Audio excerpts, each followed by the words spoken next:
Welcome back to another outstanding episode of Square Table Degenerates. Today we are joined by Cleveland's own legendary singer, Scott Savol, well known of American Idol fame. How are you today, sir? I'm good, Joey. What's going on, brother? How are you? Not bad, man. A little warm today, but you know how it is. Just got back from the Dave & Buster's, and I'll tell you what, man, the money up there just doesn't go like it used to, bro. Me and the kid were up there for like an hour. We're out of credit, so you didn't get to go to the machine where you get all the back where you get all the prizes and all that because there was just not enough points. Right. Yeah, everything has inflation is messed everything up, bro. It's for damn ridiculous, bro. All right, so you were born in Cleveland and grew up here, is that right? Yes, sir. Okay. And I know you were a huge Cleveland sports fan like myself. Oh, yeah. What was your earliest painful Cleveland sports memory?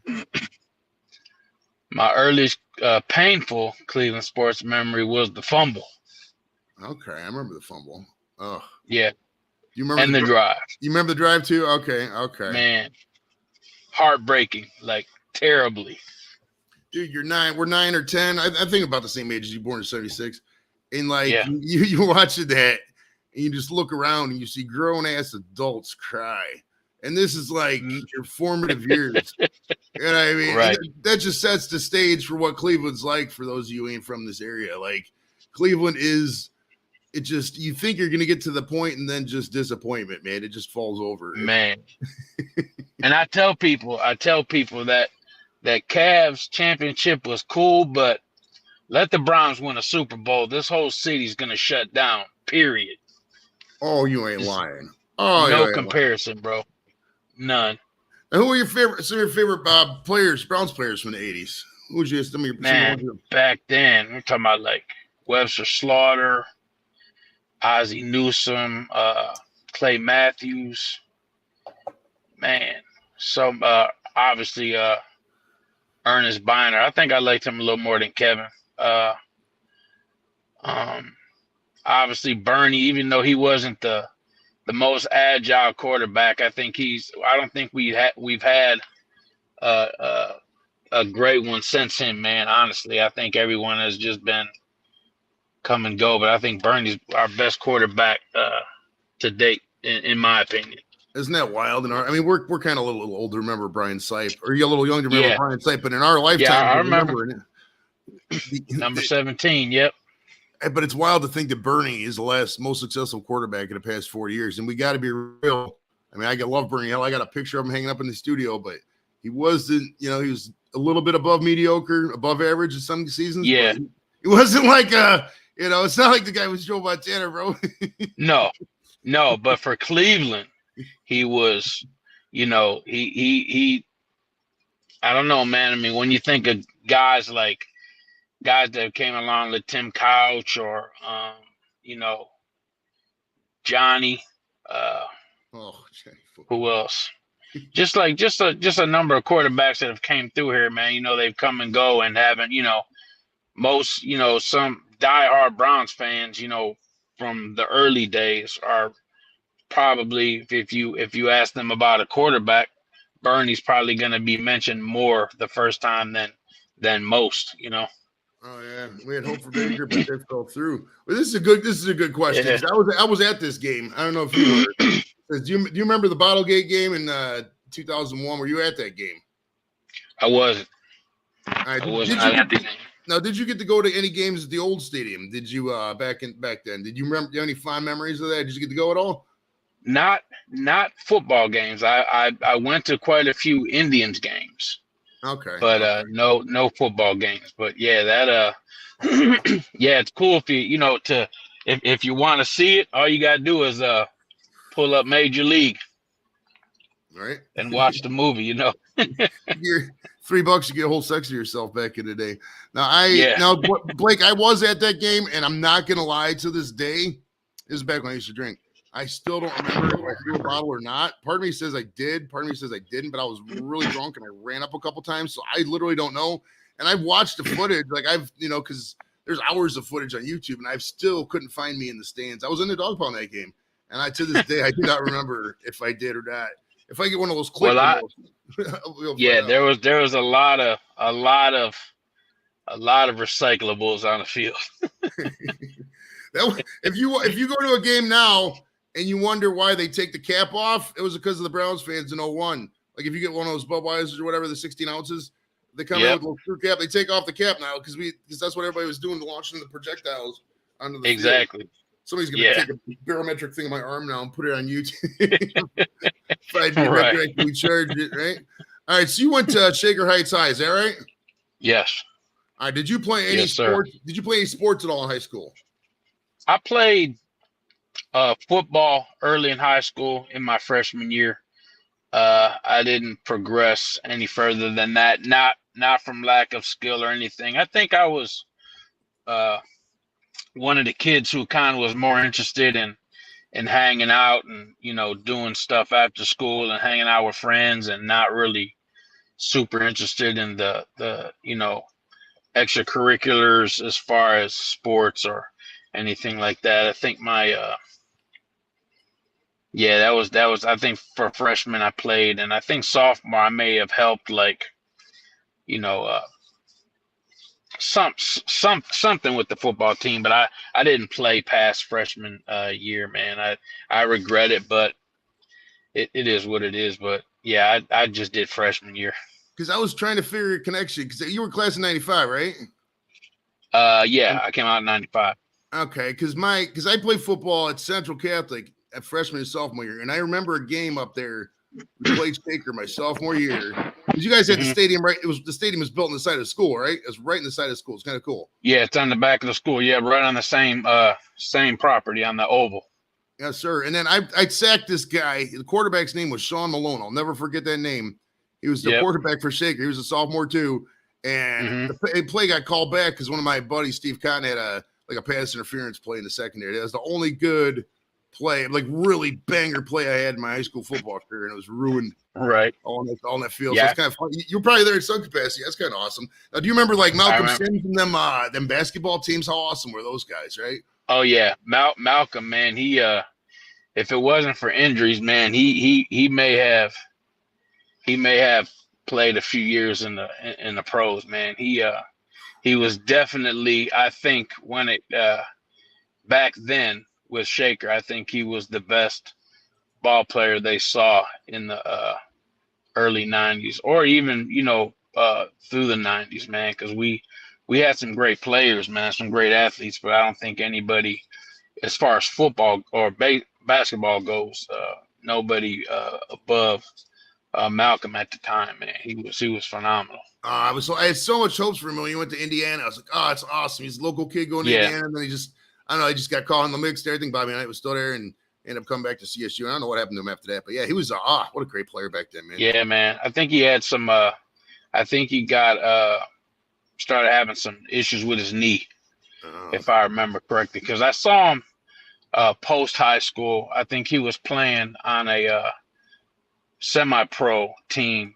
somewhere here in Ohio, and I actually went and did the national anthem for them, and saw him, and he was still playing, man, you know, but you know, them players get them injuries, bro, and it's like, you know, you can still perform at some level, but it's not on that main stage, bro. Oh yeah, once a knee, especially if it's a knee. Knees are death for football players. They're basketball players. Terrible. All right, so what did you do after high school and before you got into Home Depot and American Idol? Did you think about the service at all? Were you thinking about college? You were trying to get into Lincoln Electric. So what was your Bill Clinton era like? Scott Savol's Bill Clinton era life like? What was it like? What were you doing? Man, I think once I got out of high school, man, I was just I was working with a buddy of mine who was doing blacktop driveways. He was you know, the asphalt repair and whatnot, and did that for a year or two, and then just some jobs here and there, man. I worked for who was it? I worked for a Great Lakes truck company out in Oakwood Village. I worked like 3 years at the Cuyahoga County Corrections Facility. It's funny.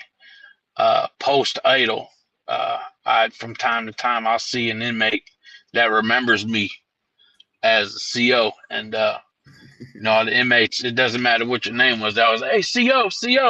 So I'll turn around sometimes, like, you know, nobody should still remember me from that, but I did that for a couple of years, which I'll be honest, man, that was one of my favorite jobs that I ever had, bro. It uh it taught me.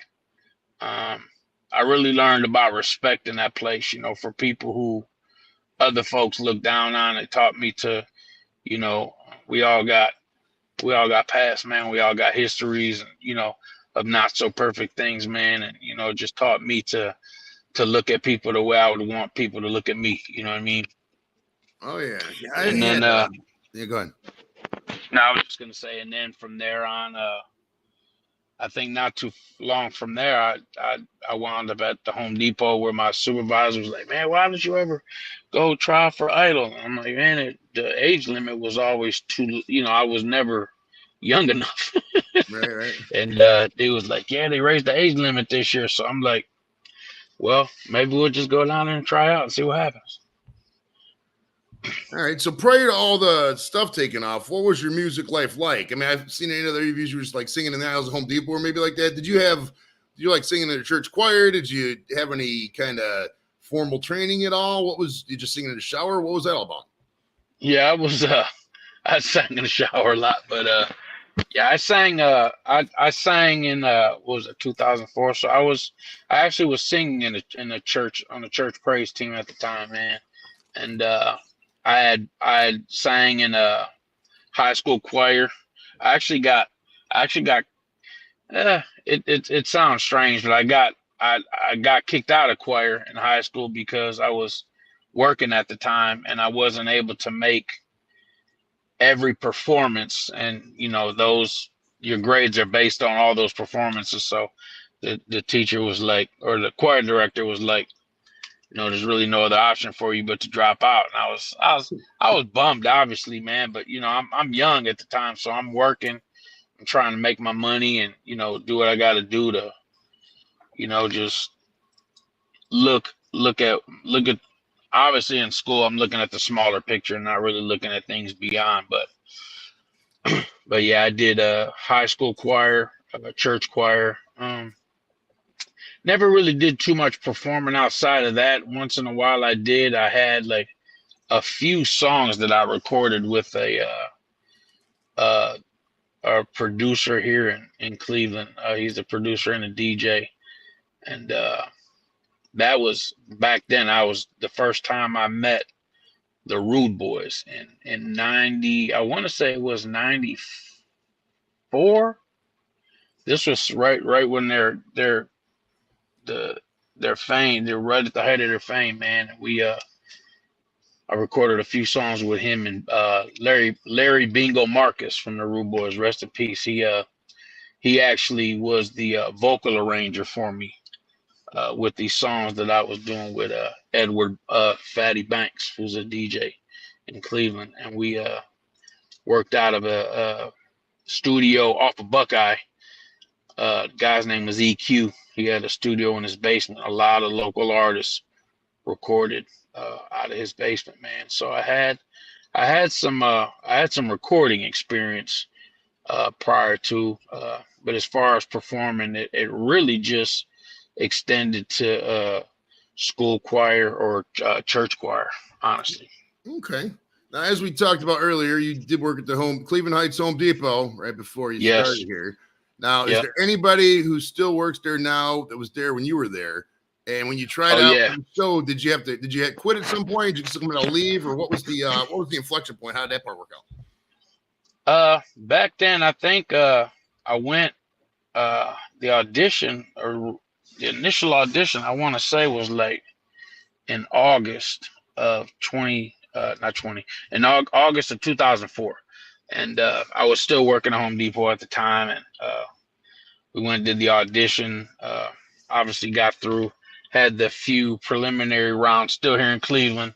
So I still held on to the Home Depot thing until, it was time to really go out to LA to start getting deeper into this thing, the live performances and, all the week to week stuff, and obviously living out in LA. So I left probably, I will say, very beginning of 2005, because I remember we flew out to LA like want to say January 20th. It was right around my son's birthday that we flew out to LA, and that was my first plane ride ever, from Cleveland to Chicago and then Chicago to LA. But there is one guy that I remember that worked at Home Depot when I was there. I can't remember his full name, but everybody called him C. He's one of the guys in the contractor. He works with the contractors and stuff when they come in. And every time I see him, I walk in there and he'll be like, "Hey, what's up, baby?" Just American Idol thing, whatever. Just still, yeah, man. So that's just that one guy. I don't see anybody in there. Obviously, that was almost 20 years ago. So isn't that wild? 20 years almost. Man, yeah, bro. Right. How did you first hear about the auditions? I mean, I'm assuming at that point you probably heard of American Idol. Did you go apply on your own, or I heard your one supervisor suggested you go. And did you think in a million years that when you went out for something like this, you were ever going to get through to Hollywood or even the first round, or what was your expectations going in? Man, so I didn't really know about the auditions. I didn't even know they were coming to Cleveland until my supervisor at Home Depot had mentioned it. I had heard of the show before. I mean, when I was working at the county, a lot of people were talking about, Kelly Clarkson or, the Ruben, Fantasia, just everybody was so hyped up about it. And I'm like, I'd never seen the show because I always work in second shift or late shift, so I wouldn't get to see the show. And so the guy was like, I walk around humming a little bit. The supervisor was, why don't you ever go audition? And so we went down there. It really was kind of simple, to be honest, man. It was just the waiting game as far as them getting ready to open up the gates and let everybody in to sign up and this, that, and the other, man. So we went down there. Me and my brother went down there. We hung out overnight because originally I wasn't going to go, man, because we were watching the news and they were like, yeah, they were expecting a lot of people down there. And they were saying, based on what they were hearing from the production company, that some of the people, not everybody will probably even get seen because they expected that big of a turnout. And I think in Cleveland that year, just people who actually auditioned alone was 25,000 people, if I remember correctly, because that was a full, like we're talking about the whole bottom, almost the whole bottom section of the stadium was full. And the night we stayed overnight, and then we went in, we signed in, and they're like, you're probably not even going to audition till the following day. Cool. I live in Cleveland. Can I go home? Is it cool? I got this wristband on. Is it okay? They're like, yeah, just don't take the wristband off. If you do, we're not even going to look you up. Just if you come back without a wristband, it's a wrap. So I'm like, all right, cool. So came home, whatever, just got to sleep at home, took a shower, whatever, went back down. And a buddy of mine, Andrew Flagg, went down there with me. And I'm trying to figure out, what song am I going to sing? I'm not really stressing it per se, but I want to at least know what song I'm going to sing, and so the honest truth is the song that I auditioned with was the same one all the way through. So the one that everybody saw me perform, audition with, the Superstar remake by Luther, that was the first song I did when I auditioned, and I learned the majority of it sitting in the stands waiting to go audition, because I knew the song, I just never sang it before, so I didn't pay attention to the lyrics like most songs that I don't sing. And so my buddy, like I said, Andrew, was in there with me, and we're sitting there. He's like, do it like this, do it like that. Okay, cool. So we they called us by section, and our section got called, and we went down, and they had like 11 tables set up in the end zone.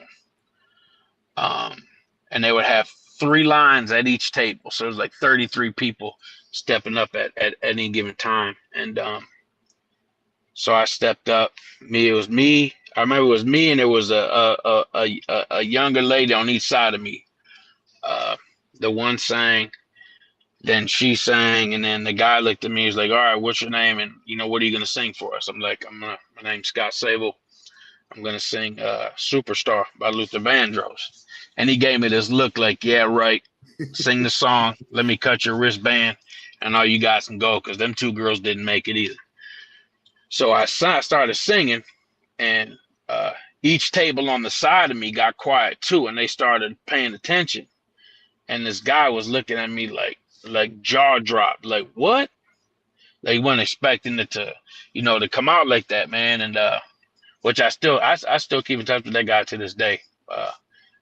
Funny story, but then I did that audition. He sent me up to I think we went up to the clubhouse in the football at the stadium, and after that, that was the first round. The second round we did at the Sheraton. Well, it was the Sheraton on St. Clair. I think it was like West 6th, not West 6th, East 6th. Oh, that's around, I think that dang it. I think it's the Weston now or something. Weston, you can say that steakhouse. Yeah. Yeah, my friend works there. Yeah. So we auditioned there. That round of auditions was in front of the production, the two guys who are the producers of the show, two guys from England. So did the same song. I'm like, if it ain't broke, don't fix it. Let's just do the same song. Went in and did it. Okay. Gave us, I think at that point, they gave you a little ticket. It wasn't a yellow ticket, but they gave you something that stated, okay, now the next round, I think was like a week and a half later. And this was the one at the Intercontinental Hotel at the Cleveland Clinic. Okay. And this was the one where they had Paul, Simon, Randy, and LL Cool J.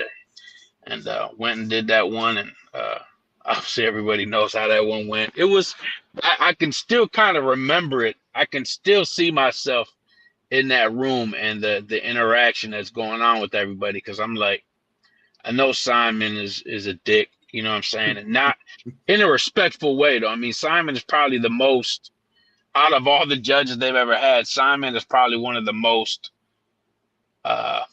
honest and straightforward. I mean, I think he represents the music industry more than any of the other ones do with their critiques and how they, how they take to us when we did our auditions or our performances or whatever. But we did that one at the Cleveland Clinic, man. And I can still remember them saying, you got the ticket. I grabbed the ticket, just walked out all excited. And, from there, I think that was still August, man. So we had October. Oh, wow. No, wait. Yeah, January. We went back in January. We had two trips out there. We had the one in January. That was to go out to Pasadena to do where they knock everything down to the 24. Right. I don't know how they do it now, but they had the episode where it's like you get off the elevator, you walk down this long hallway, you sit at the chair in front of them, and they tell you whether you're gonna go through or not. And that week we didn't have to sing, which was good because that week leading up to that trip, I think I caught something that I was coughing so bad I wasn't able to sleep. I was dealing with something, man, and I said, if we got to sing this week, I'm done. And so we got out there, man, and it was just like, oh no, all you got to do is, they're gonna, you go down there, they're about to knock it down to 12 guys and 12 girls. This is gonna be the people who start the show. All right, cool. So they got through all the guys. Then there was me and one other guy left, and they just finished the girls. I think they had all 12 girls. They had 11 guys, and then it was me and this other guy who was getting ready to go up there. I can see his face plain as day. I just can't remember his name, but he went up. Well, I don't know how they did it. I don't think we both went up. I think I went up, came down. I think I literally was number 12 out of the guys. And but before I went up, that was the day that was the day that Ryan Seacrest gave me that nickname, Scotty the Body. Because he was like, it was my turn to go up the elevator. He was like, next up, Scotty the Body. And I'm looking at this dude like, what? Where does that come from? Like, what are you talking about? You trying to be funny? So, went upstairs, took that long walk, and I'm like, man, well, I did my best. You know what I'm saying? And, because you a lot of stuff you think is like far-fetched, like, bro, this ain't going to happen. You did a good job, though, so let's just go whatever they say. It was a wonderful experience. And then when they said, yeah, you'll be coming back, man, it was, that was the end of the audition rounds, because that was beyond the Hollywood, which I really didn't go into. That was a fun week, man, but nothing critical. Well, I won't say it wasn't critical, because that was the Hollywood week was the week where they tried to you hear different seasons where they had one person was just an asshole, they were just nobody liked him, blah blah blah. I'm like, yeah, that's some crazy stuff. That'll never be me. And that it wound up being me. And it was all like that really showed me how reality TV is twisted and turned and scripted, and not so much scripted, but they're gonna take the video bites, not even sound bites, but the video bites, and put them together, make them look like a certain thing where, they basically made me look like I wasn't interested in rehearsing with the guys that I was grouped up with. Where what really happened was they had two different buses that they transported us back to the Marriott from the Orpheum Theater. They were on the first bus. I happened to be on the second one. So they were at the hotel before I got back. So it's like they made it look like I was just BSing, not wanting to practice. And I'm like, not even the case. Like, as soon as I got there, I did my little interview as you're walking into the hotel. I went into the room. Me and the guys got together and rehearsed. And ironically, they didn't make it past that group rehearsal, or past that group audition. And I did, man. It was just like, wow. It's just like, really, to be able to see how TV really, it's really manipulated. Even though they call it reality, it still was manipulated to be what they wanted to portray, to get some better, some more views and whatnot. Man, it was crazy, bro. And now, then do you remember your original American Idol number? My original American Idol number was 502. You remembered? I just literally watched this before we were going on. I was hoping you get that. Now I got to ask you though, when you're sitting there and Simon's basically telling you you're not Hollywood pretty, is your what's going through your head at that point? You're just thinking, okay, this guy's just doing his little thing, or you're thinking, I don't really like this guy. Are you know what I mean? What does it? To me, it was like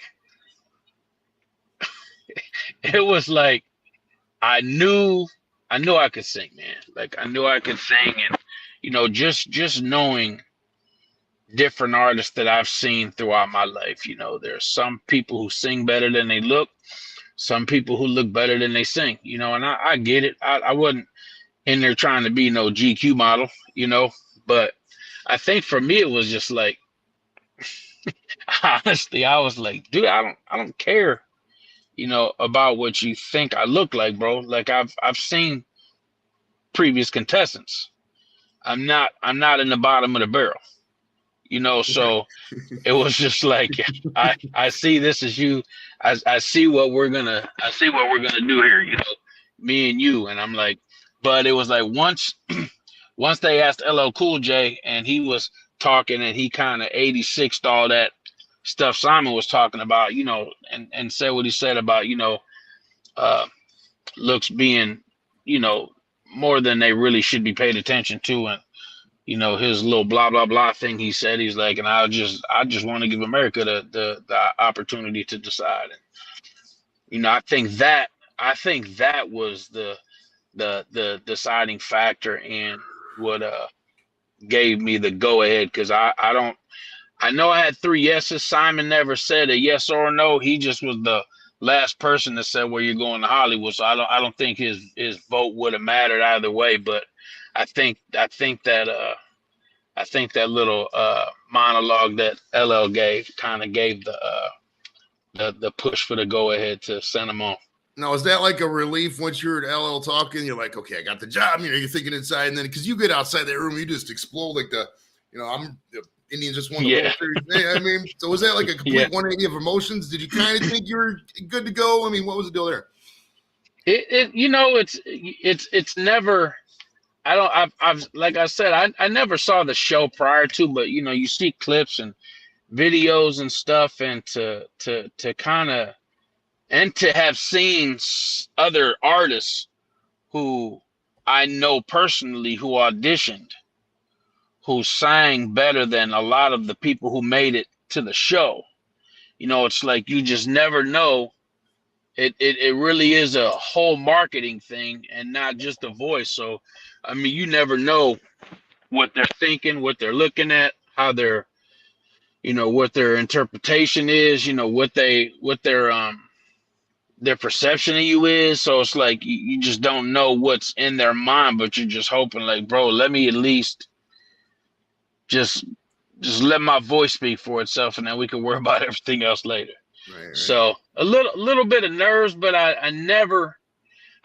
don't think I could ever say I was in a moment of sweating it. You know what I'm saying? It was just one of those things where, I heard, Paula say what she said, and Randy, and then, that's when Simon kicked it over to LL and he said what he said.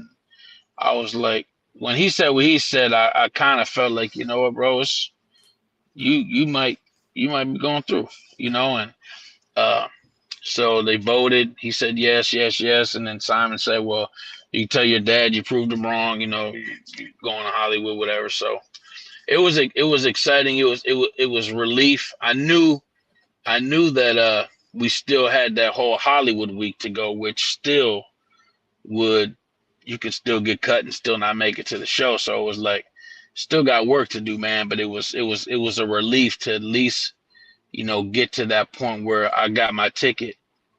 I'm about to get on a plane. Now, did you see LL when he came to Cleveland last weekend? You had the show. I didn't, man. I wish I would have been able to make it down there, but I didn't.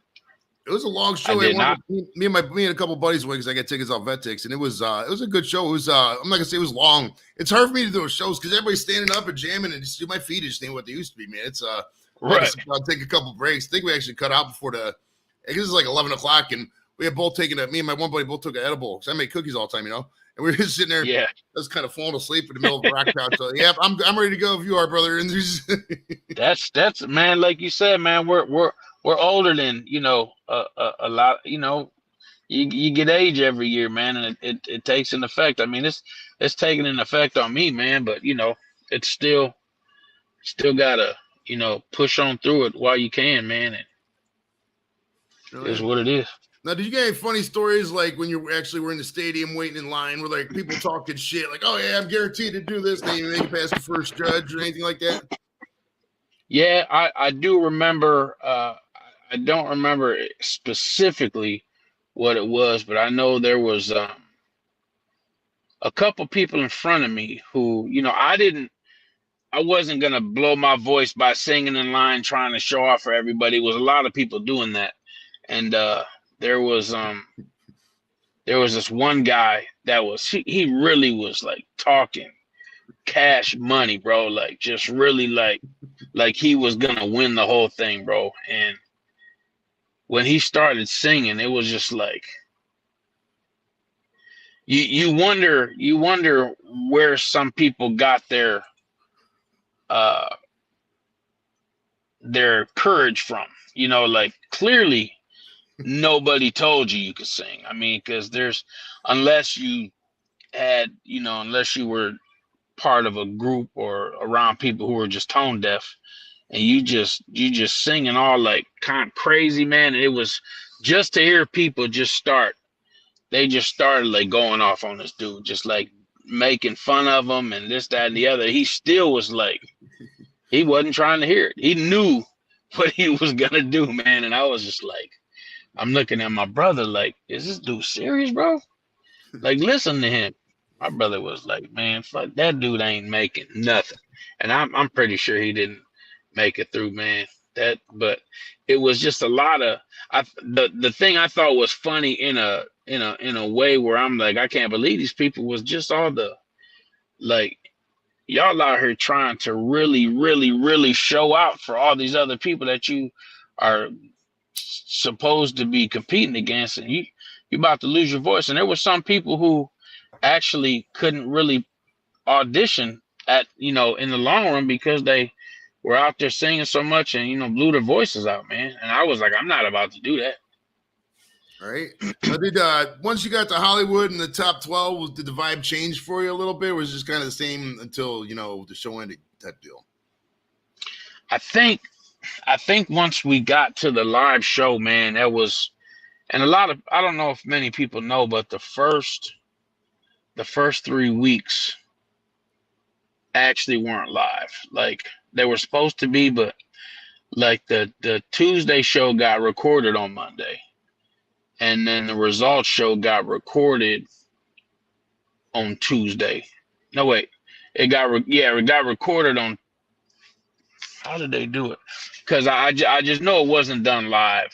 No, the performance show was recorded Monday, aired on Tuesday, and then the results show was live on Wednesday. But I think the first 2 weeks of the performance, those were actually recorded and weren't live. But I think that was where we were on the small round stage, and I think that was my most nervous time, was in that small stage, because it was like 40 to 50 people just sitting around the stage.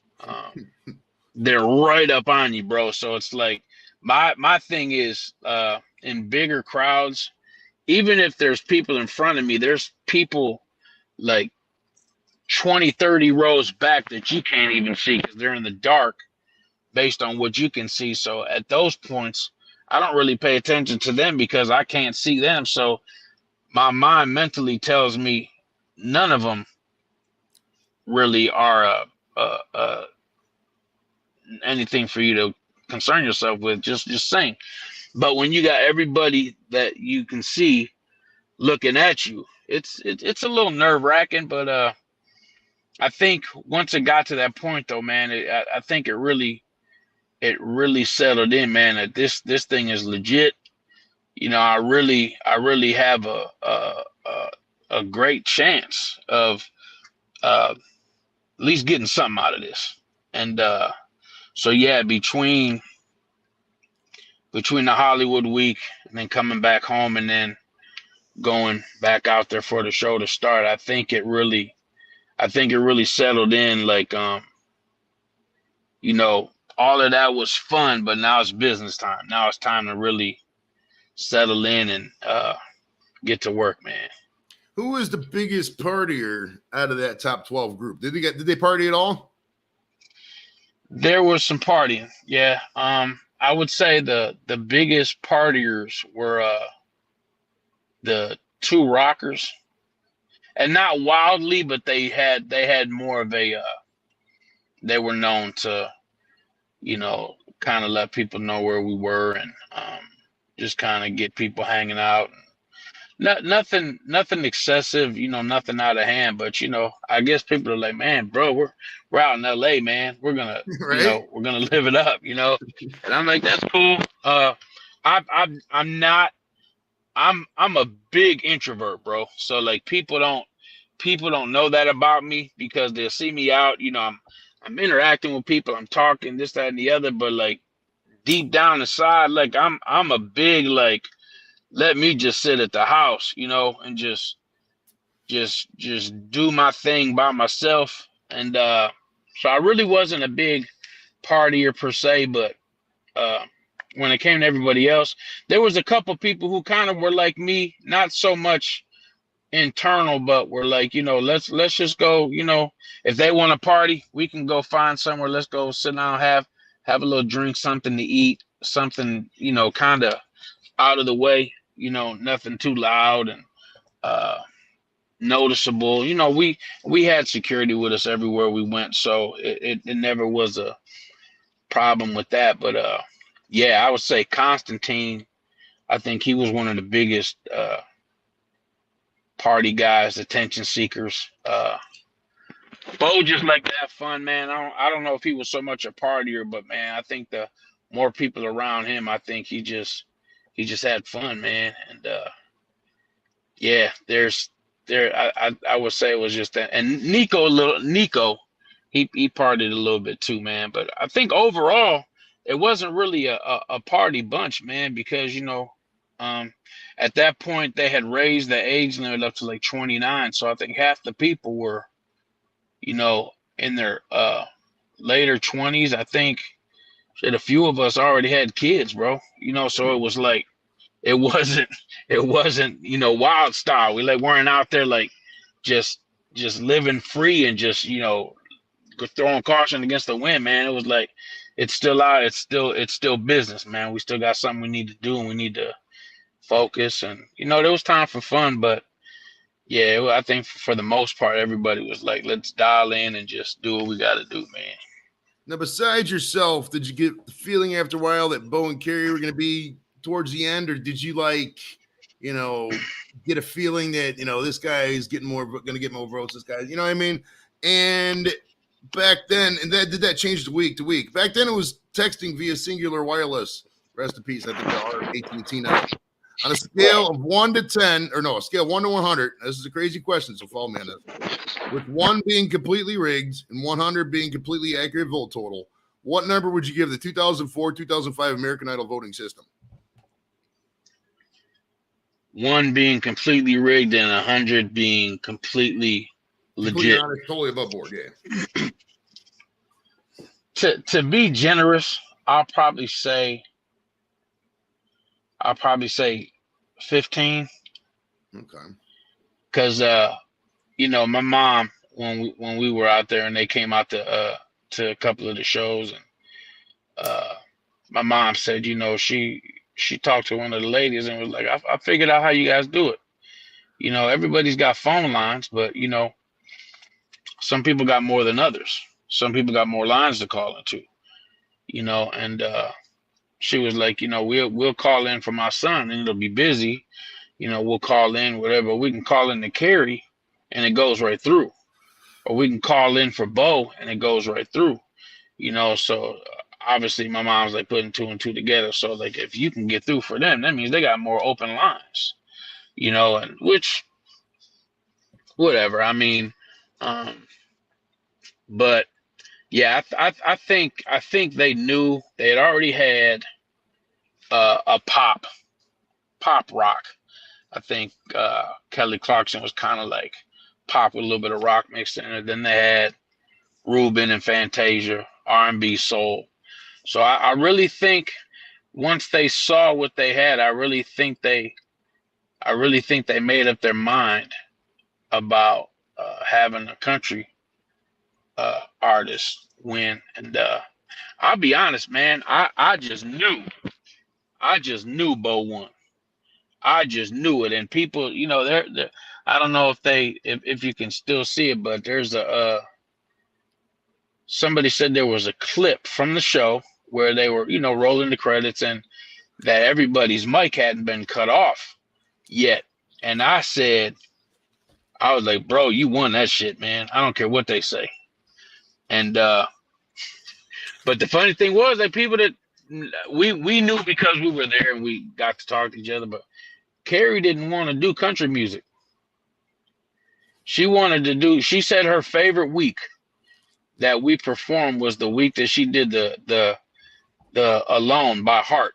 She said that was her favorite week, was that rock stuff, man. And it's like they know it's like I said earlier in the conversation, man. So the whole marketing thing, it's a marketing scheme. And they, like I said, they had their rock singer, then they had the 2 R&B soul singers, and now they know country at that time was just like, and it still is. It's huge, bro. Country is probably the most loyal fan base there is. They will buy your stuff. They'll stream it, but they will buy your stuff like legit sales, and they will show up to shows, bro. So they realize, we can capitalize on this.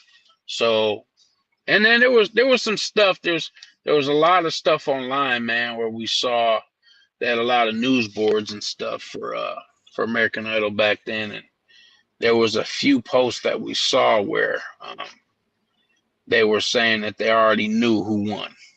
Okay. And it was all the people who said they knew who won. They all were speaking on the same person, and it wasn't news boards of just fans, just like, yeah, we think this is gonna be it. It's people from England, man, and just talking about, yeah, Carrie's, they got her set to win. And I ain't gonna lie, bro, when I read it, I was like, man, even if that's the case, bro, I'm still gonna do my thing until it's over. Right. I'm not gonna just like bow out now. No, because I still was there for quite a few weeks after we saw that, man. And I was just like, bro, I don't care. Whatever's gonna happen is gonna happen, but I'm gonna have a damn good time until it happens. That's what I'm gonna do. Yeah. This is a good question from our friend Dorito. He says, what genre of music do you consider yourself to be? I like R&B soul, R&B pop, mostly R&B. And I actually have some new music I'm working on.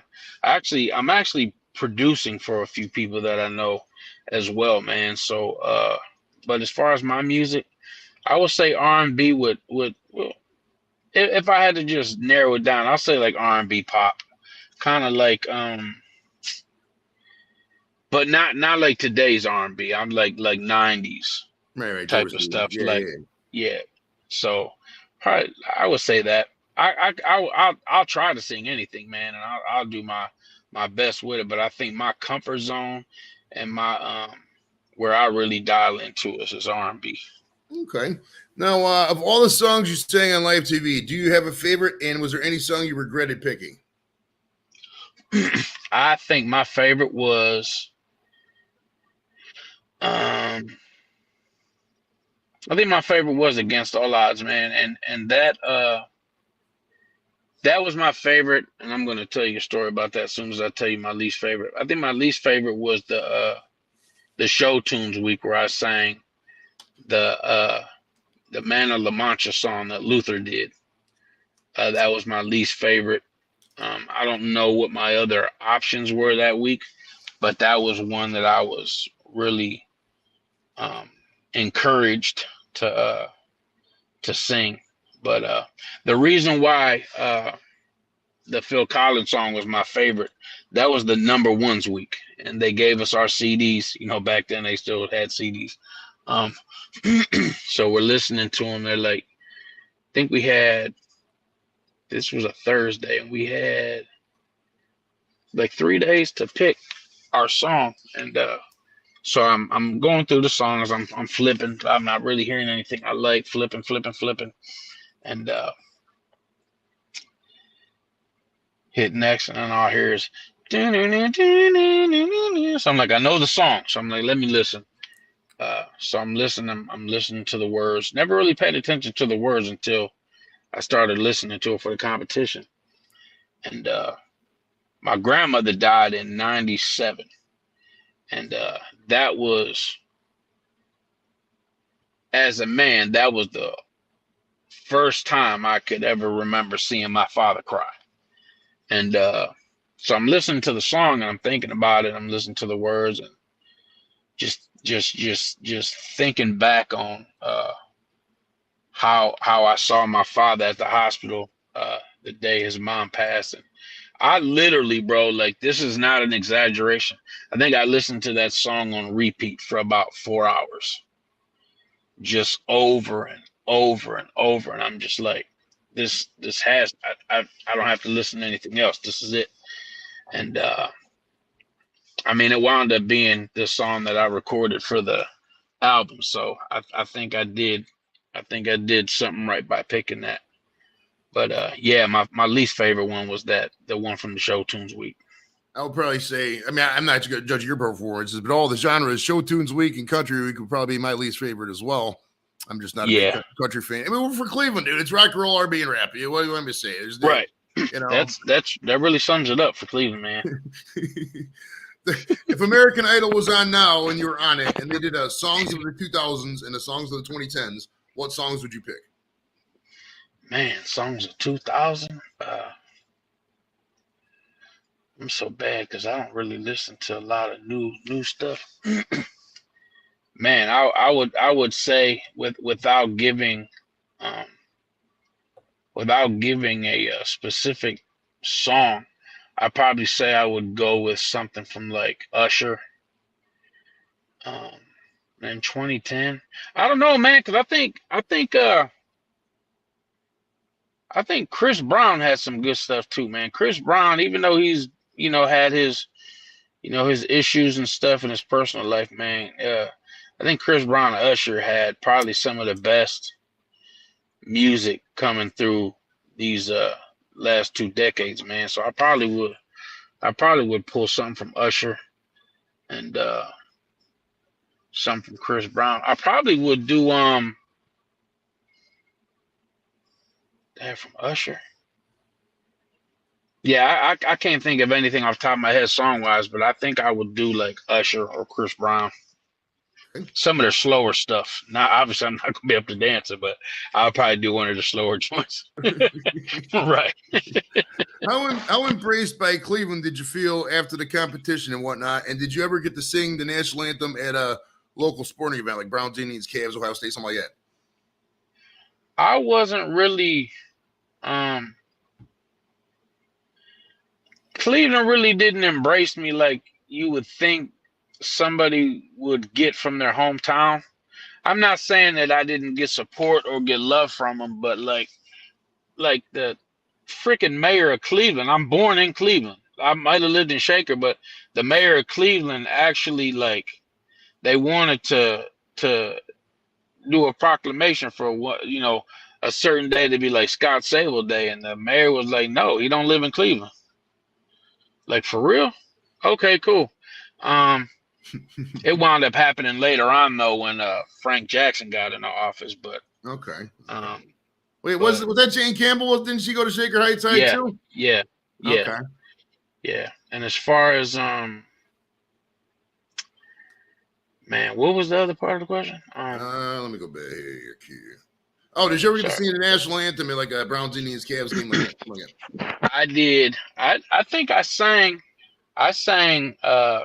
national anthem for the Browns and for the Indians. Okay. I think that was my favorite. I know a lot of people. I know in recent years there's been a big issue with the national anthem and everything, but you know what? That's like one of my. I like singing that song, man, for those kind of events, man, just because of what it represents, man. And I think people, I think there's a big misconception on why there's protests and stuff like that, man. Because I'm trying to be sensitive with my explanation on the song, man. But like, I think that's, for me as a singer, that's one of the biggest honors I could do would be asked to sing that song, man. It's just that, like, I mean, when you think about artists who have done it and how it was received, like Whitney Houston or Marvin Gaye or even Jimi Hendrix on the guitar, but like, I don't know, man. If you tap into it, it really is a genuinely heartfelt song, man. And to I don't know, man. But those I did when I did one of the games, the Indians or the Browns, they actually had us after I sang. We were actually up in one of the boxes, man. Like they went all out. They laid it out, man. Even the other game, which I think was the Indians game where we weren't in the box, it was still like, whatever you want, they gave me jerseys, this, that, and the other. So it was pretty cool, man. I didn't do one for the Cavs. I think a buddy of mine, a couple people I know have done it, and I guess you just gotta put in an audition tape like a season before. So I'm gonna jump on that just to see what would happen, man. Right. Worst case scenario, it doesn't, but who knows? Right. I can tell people all the time. All they can say is no. Right. Right. All right. Speaking of sports, where were you when they were watching the Cavs game, the finals, 2016? Where were you watching it? What happened? Man, I was at my brother's. Where was I? I was at my brother's house, man. Actually, me and my brother were living together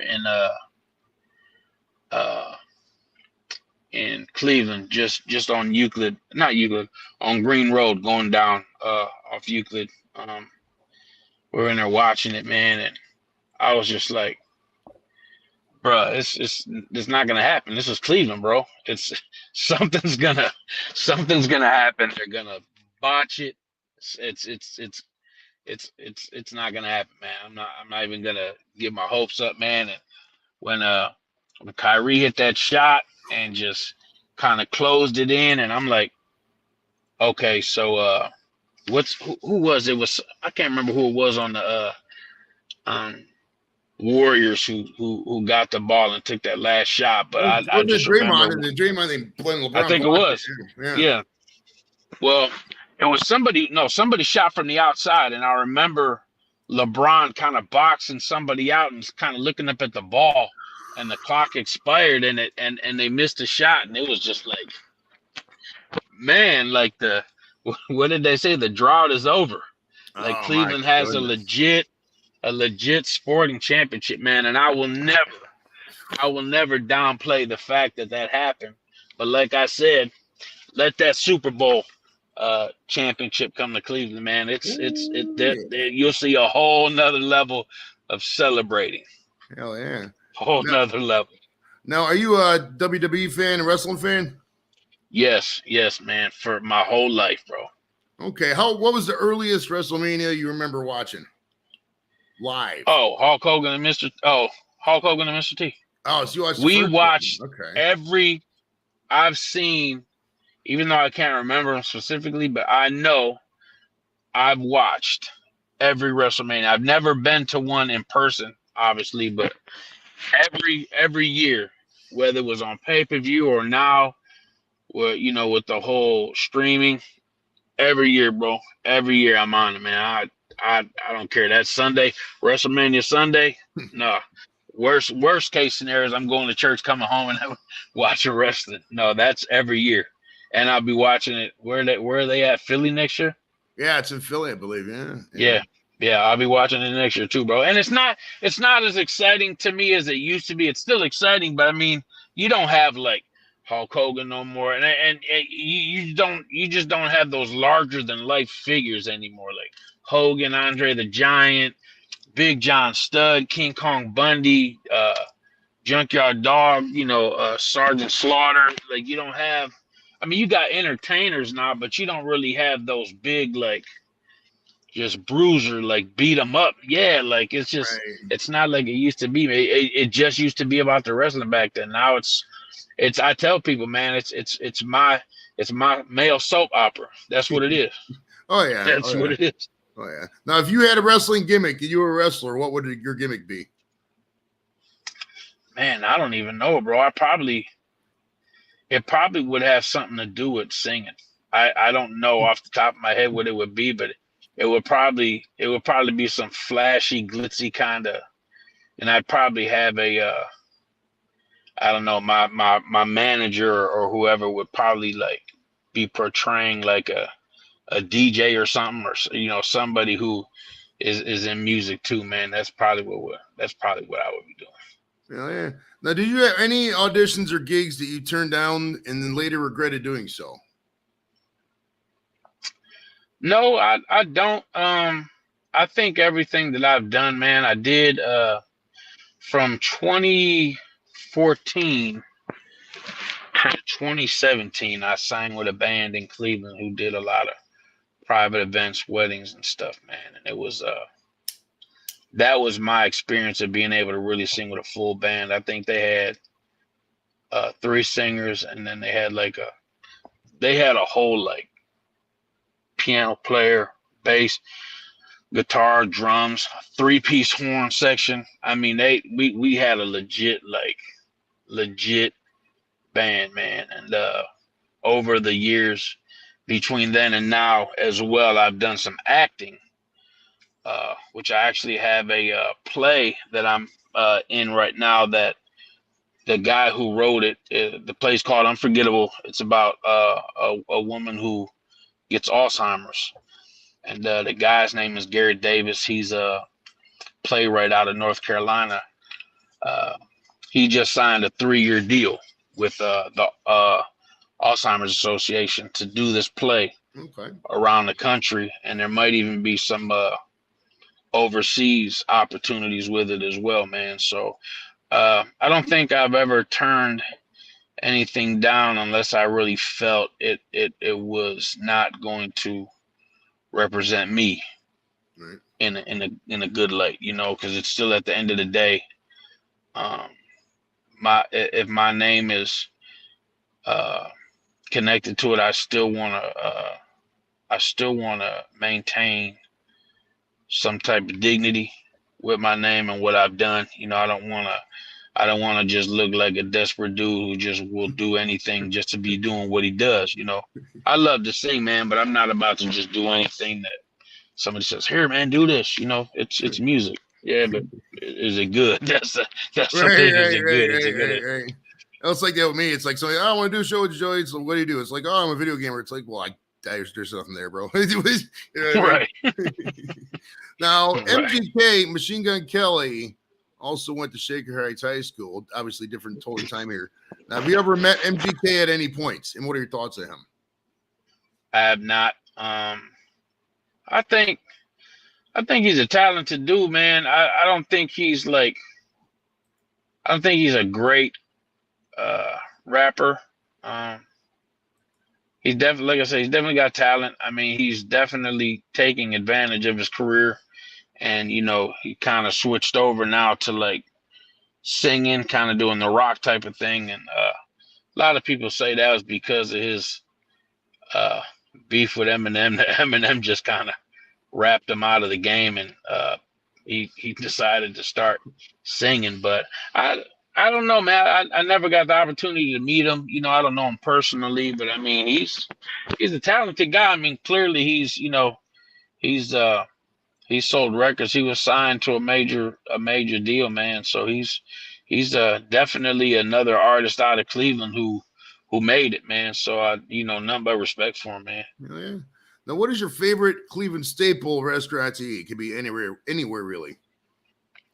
Cleveland staple restaurant, man. Like for me, it'd be like Dina's. Dina's is freaking amazing. I love Dina's out in Shaker or out in Brooklyn, old Brooklyn. Okay, I think for me, I would probably think Dino's would be one of them. That's my mom's. I think that's my mom's favorite Italian restaurant. Okay. But as far as like even I know they closed the one out in Beachwood, but I know the one downtown is still open. Sliman's, bro. Stacked roast beef, like, right? Man, I mean, you can. It's the roast beef itself without the bread is still thicker than most sandwiches. Hell yeah! All right, if I was to tell you Beatle or Queen, pick one of those bands out of Beatle or Queen. Who would you pick? I'll say Beatles. Okay. We got some other questions here. It says, what do you two think of Johnny Manziel? Well, me personally, I mean, he was a load who he's a rich kid who just worked on skill and that was it. And he got to the pros and he used Cleveland. I mean, that's what I think about it. I mean, you got opinions on Mountains. I'm not going to watch that documentary. I know exactly what happened. It fucking right. I mean, right. I just think, like you said, he was a kid that came from money. He had, a little bit of talent. Definitely not NFL caliber, but I mean, he did what he did in college. And I tell people, man, college is, even though it's the step right before the pros, it's still so different, man. Like, and I just don't think that he ever measured up to being the caliber of quarterback that you would need to be in the NFL. So I don't. I think it was one of our worst decisions to draft that dude. To be honest. No, the homeless guy told the owner to draft him. That tells you what's about it. Have you ever worked with? Do you know who Ray Cash is? Ray Cash.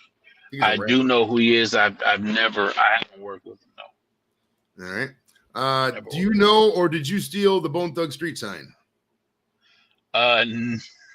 No, I did not. I wouldn't want to climb up that pole to grab that sign. I think it's terrible though. But who the fuck are you gonna sell it to? Do you remember back in like '98 when somebody went down to Canton and stole the O.J. Simpson head and then dropped in the side man. of the freeway? Oh my goodness, just ridiculous, bro. All right, did you watch the Dark Side of the Ring, the series on that? I think I watched a little bit of one episode. I haven't really I didn't really dive into that one as much. I want to watch I want to look at it though, because I've always been curious to, what we don't know per se off camera. I definitely want to. It's intriguing to me to just know the whole life of the sports entertainment, man. Yeah, it's fun. I've had plenty of wrestlers on the show over the years. We had Beefcake, Jake the Snake. God, who else was on there? Buff Bagwell, a couple other ones. Yeah, but it's cool when I don't know. I couldn't imagine that lifestyle back in the 80s and 90s. They were traveling, doing 8 shows a week, 2 on Sunday kind of deal. And you never get to. Yeah, it was rough, bro.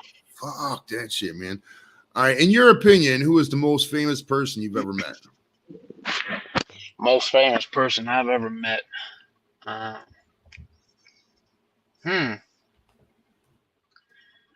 won't say they're the most famous I've ever met, but the most famous person I've ever seen, and I'll explain this after I give you my answer. Stevie Wonder.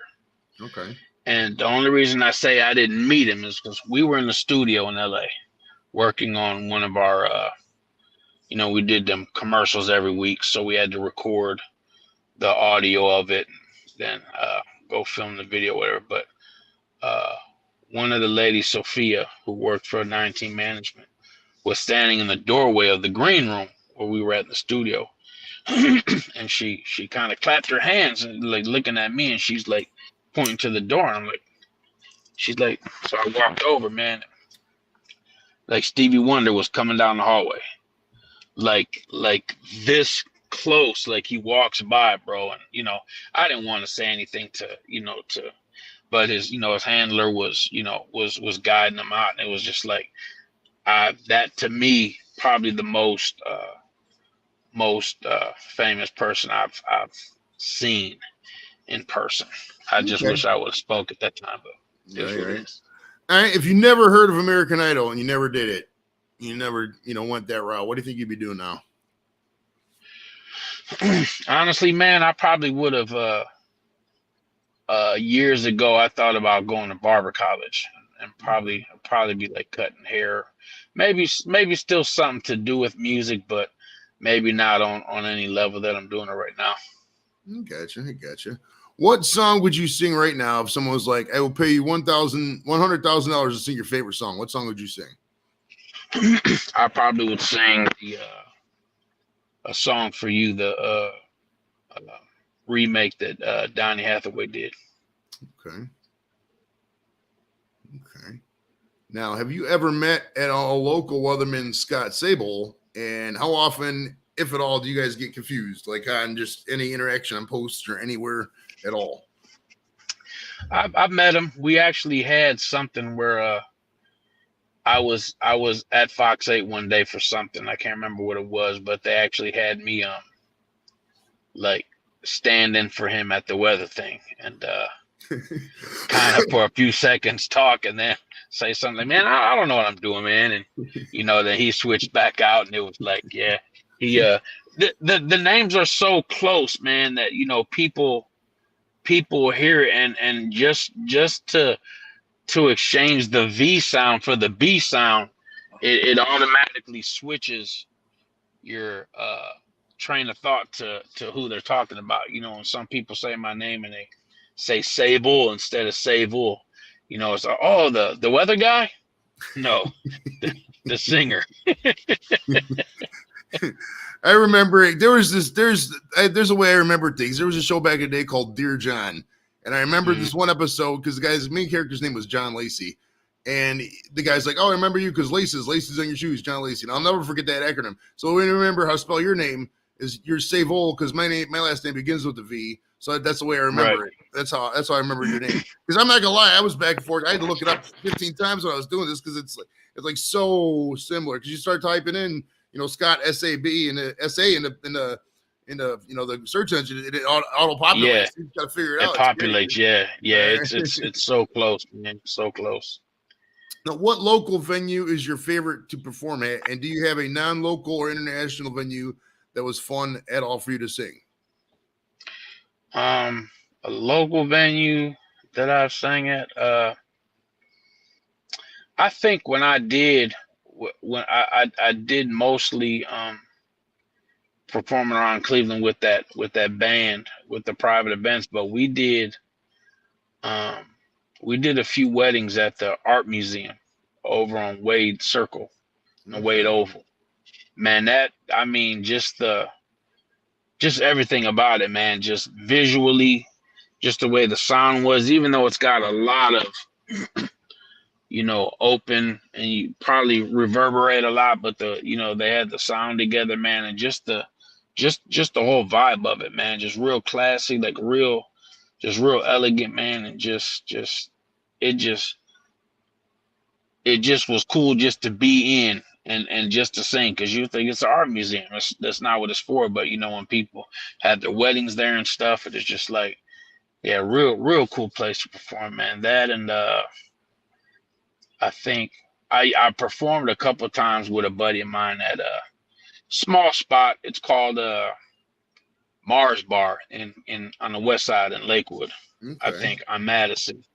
Nice spot, man. And I got to get back with my dude, man, because he wants us to come and perform again out there, because he opened up a whole another spot in the bar, so he's got more room, man. So we're gonna definitely try to get back out there and do some stuff for the people, man.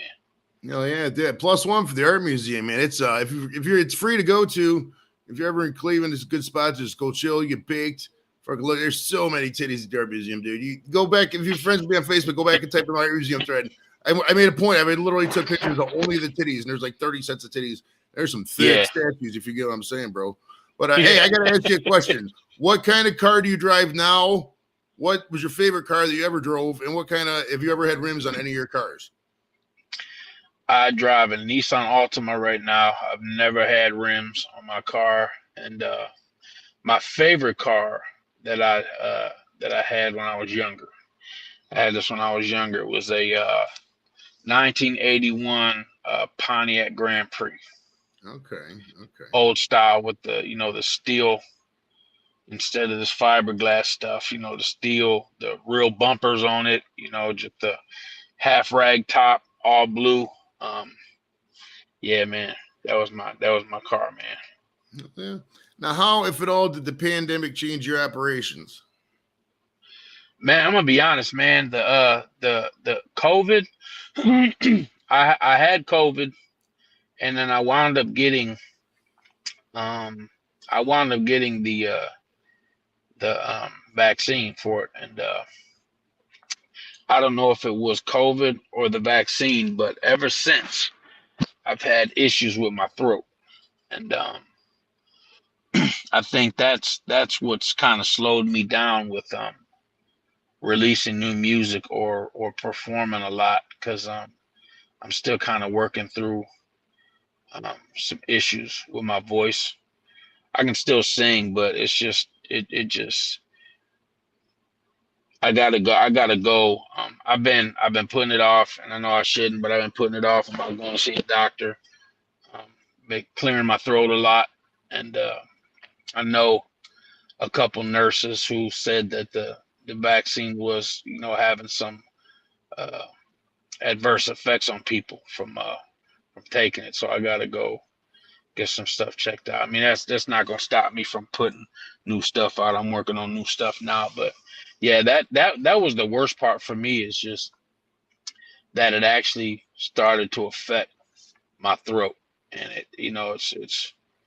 it's just, I won't say discouraging, man, but just the fact that it's kind of having an effect on something that I love to do. Right. And I think it's caused me a little discomfort, and yeah, I'll say discouragement, over the last 2 years. Okay. It is what it is. Now, what are you currently getting into? You talked about a couple things. You can talk about upcoming or any future projects you got planned. What are your next couple things you got going on? Well, like I said, I got the play that's actually gonna really kick off in January. We'll probably have some spot dates here and there. I got a buddy of mine, Elijah Gilmore. He's a jazz drummer, Afrobeat style music. He's actually the touring drummer for Gladys Knight. Okay. And he's actually putting his own thing together right now. And we just did we did like some promo stuff. We're gonna he's got his manager and his booking agent are working right now about getting him booked, to do this show that we put together. And that's gonna be some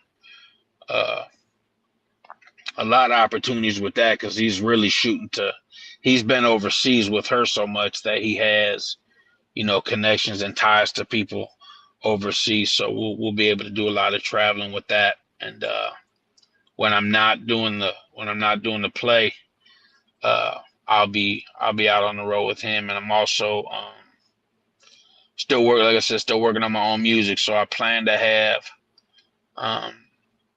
by the time we start in January, because I thought we were going to start in October, but they're reworking the schedule and everything. But by January, I plan on having a whole project done. I don't want to say a whole project, maybe an EP, maybe like 7 songs, and I'll be able to kind of work those side by side, because the guy who has the play told me he's got no problems with me, promoting my own stuff while we're out. He's like, actually, he'll see what he can do to kind of cross promote them together anyway, and kind of help me out. So, all right, before we get out of here, this is a deep question. All right, do you think that the Cleveland Browns will win a Super? Me and you are the same age, both 46, 47 years old, something like that. Yeah. Do you think that the Cleveland Browns will win the Super Bowl in our lifetimes? I do. I think it'll be in the next couple of years. I sure as fuck. God, how awesome. I mean, it's like this at the Browns. In 19, we got our expectations up because we got Beckham. And then, the season was kind of a whatever. And then 2020, we had nothing going in. And then that was a COVID year. And we got to the playoffs and win a game. So we had rocket high expectations in 2021. And that was just a complete mess. And that 21 up until now has just been, for lack of a better term, complete shit hell and dealing with football. Right. And I mean, defending shit, whatever, man. I just want to play football. So I have never been more pumped for a season internally than this one this year. The defense looks amazing. Man. If the offense can pull it together, fuck. I'm ready, bro. I mean, I'll tell you what, if the Browns get to the Super Bowl or somewhere in there, dude, we got to hook up and fucking we'll hang out the same party or something, because fuck. Hell yeah. I'm telling you what, if they're in the Super Bowl and I'm like out on the road and they win, like I'm coming back home, like for the parade. I don't care where we're at. I'll be like, get me on a plane.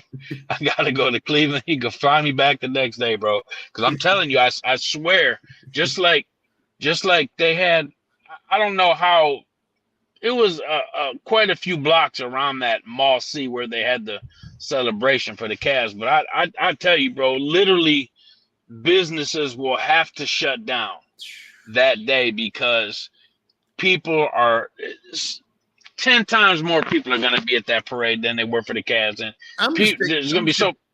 I might just retire, just say fuck it, and just cash out my retirement and take like 3 months off work and party. And go to each state, party with all the Browns backers in each city, and who even knows? We got predictions from the chat is 2050. That is technically probably within our lifetimes, assuming I get my blood pressure thing down to earth. I think that could be within our lifetimes. I hope it's not 2050. I mean, honestly, I don't want to waste another year of Nick Chubb. I really love Nick Chubb. He's a fucking awesome citizen, awesome, great running back. You know, I don't know. I just he's one of the best running backs we've had since I know we've had some good ones since Biner. I think Metcalf was decent. Hey, Metcalf on the show. Eric Metcalf was on the show. I had before Chubb. I mean, they had a couple guys who were decent. Maybe Jamal Lewis went through 1,000 that 1 year. Peyton Hillis the 1 year. But other than that, I mean, he's probably the best running back since. I mean, you got to go back to the Pruitts, maybe even before that. Rick Kelly. I mean, he's arguably top three already. You know, maybe top two. Absolutely. Hell yeah, him and Kareem Hunt were. I think they were the best 1-2 together in the league when you know. I think they were the best 1-2 punch as far as running backs go. Oh yeah, we got requests for a meetup. We got requests for a meetup at Sliman's, man. See if you want to get together, dude. We'll hook it up. I got you, bro. We'll go to Sliman's, get the fucking roast beef, and fucking get some photo ops. Have a good time, man. Hell yeah. Yeah, bro. We'll link on that, man. For good sure. Stuff. All right, we'd like to thank Mr. Scott Savol for coming out. Much love, sir. Be sure to join us Tuesday at 5. Constantine Marolis is gonna be on the show, and then next Friday at 5:30 normal showtime. Barry Shuck from Doug's by Nature's gonna be the show. Scott, much love, sir. Appreciate it. We'll talk to you later. Appreciate you, brother. Love you, man. All right. Peace, guys.